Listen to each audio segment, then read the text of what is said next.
La teniente de alcalde de Sanidad del Ayuntamiento de Gandía, Luisa Laporta, y la concejal de Mujer e Igualdad, Emi Climent, han presentado los actos previstos para el Día Mundial del Cáncer de Mama.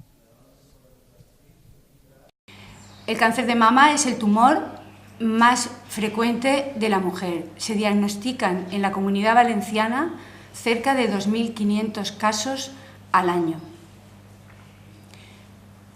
Se ha conseguido un índice de supervivencia superior al 90% de estos cánceres gracias a la prevención y a la detección precoz de este cáncer.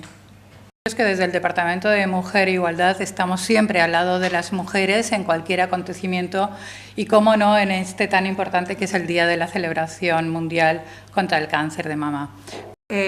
Lo vamos a celebrar en colaboración y doy las gracias al Ayuntamiento de Gandía, a las personas de la Concejala de Sanidad y la Concejala de la Mujer y de Igualdad. Entonces, primero, mi mayor agradecimiento a estas personas por toda la colaboración que han tenido con nosotros.